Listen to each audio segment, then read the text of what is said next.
சிறகடி காசை அடுத்த வர எபிசோடில் பார்த்தீங்கன்னா ரோகிணியோட எக்ஸ் ஹஸ்பண்டோட அண்ணனோட ஒய்ஃபும் வந்திருப்பாங்க. அவங்க பார்த்தீங்க அப்படின்னா ரோகிணியோட அம்மாட்ட பேசியிருப்பாங்க. பேசி நாங்கள் கல்யாணிக்கிட்ட பேசணும் அப்படின்னு சொல்லியிருப்பாங்க. அதனால இந்த விஷயத்த ரோகிணி வீட்டுக்கு வந்தோடனே பார்த்தீங்கன்னா அவங்க அம்மா வந்து சொல்லுவாங்க, எதுக்காக தேவையில்லாமல் அவங்களாம் என்கிட்ட பேசணும்னு ஆசைப்பட்றாங்க, நீ எதுக்கு நம்பர் கொடுத்த என்னை கேட்காம அப்படின்னு சொல்லுவாங்க. அந்த நேரம் பார்த்து அவங்க ரோகிணிக்கு கால் பண்ணி பேசுவாங்க. பேசும்போது பார்த்திங்க அப்படின்னா, நாங்கள் செஞ்ச பாவத்துக்கு தான் நாங்கள் குழந்தை இல்லாமல் இப்படி தவிச்சிட்ருக்கோம். நீ 3 மாதம் வந்து ப்ரெக்னெண்ட்டாக இருக்கும்போது உன்னை நாங்கள் வீட்டை விட்டு வெளியே அனுப்பிச்சிட்டோம். ஸோ இந்த மாதிரிலாம் கொடுமை பண்ணனால தான் இப்போ நாங்கள் குழந்தை இல்லாமல் செக்கப்புக்காக சென்னை வந்திருக்கோம். அதனால் உன்னையும் குழந்தையும் பார்த்துட்டு போகலான்னு வந்திருக்கோம் கல்யாணி, ப்ளீஸ் அதுக்கு மட்டும் வந்து ஒத்துக்கோங்கிறாங்க. அதெல்லாம் முடியவே முடியாது, இனிமேல் வந்து என் லைஃப்லலாம் நீங்கள்லாம் கிடையவே கிடையாது, தயவு செய்து என் கிட்டலாம் வந்துடாதீங்கன்னு சொல்லி கல்யாணியும் கோவத்தில் ஃபோனை வச்சுட்டாங்க. இன்னொரு சைடு பார்த்தீங்கன்னா வித்யாவும் முருகனும் பார்த்திங்க அப்படின்னா ஒரு முத்துவை கூட்டிகிட்டு ஒரு இடத்துக்கு போகிறாங்க.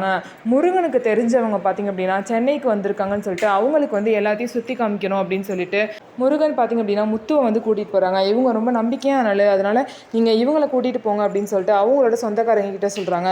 முருகனோட சொந்தக்காரங்க வேறு யாரும் இல்லை, ரோகிணியோட எக்ஸ் ஹஸ்பண்டோட அண்ணனோட ஒய்ஃபும் தான். இவங்க தான் வந்து ரோகிணியோட சொந்தக்காரங்க அப்படிங்கிற விஷயத்தை தெரிஞ்சுக்கிட்ட வித்யா பார்த்திங்க அப்படின்னா நேராக போய் ரோகிணி கிட்ட இந்த மாதிரி இவங்க வந்து வந்திருக்காங்க, அவங்கள தான் வந்து சென்னை ஃபுல்லாக முத்து வந்து காரில் சுற்றி காட்ட போகிறாரு, அவங்க எதுவும் உன்னை பற்றி உளறிட போகிறாங்கன்னு சொல்லிட்டு இந்த விஷயத்தை பார்த்திங்க அப்படின்னா ரோகிணி கிட்ட வித்யா சொல்கிறாங்க. இதை கேட்டால் ரோகிணி ரொம்பவே ஷாக் ஆகிட்டாங்க. இதனால் அவங்க அம்மாவுக்கு கால் பண்ணி அவங்க கூட முத்து இருக்காங்களா இல்லையா அப்படிங்கிறத வாட்ச் பண்ணிகிட்டே இரு, அப்பப்போ கால் பண்ணி விசாரிச்சுட்டே இருன்னு சொல்கிறாங்க. ஸோ இதுக்கப்புறம் என்ன நடக்க போகுது, அவங்க சொந்தக்காரங்கனால ரோகிணி வந்து மாட்ட போகிறாங்களா அப்படிங்கிறத வெயிட் பண்ணி பார்க்கலாம். நம்ம வீடியோ உங்களுக்கு பிடிச்சிருந்தா நம்ம வீடியோவை லைக் பண்ணிக்கோங்க.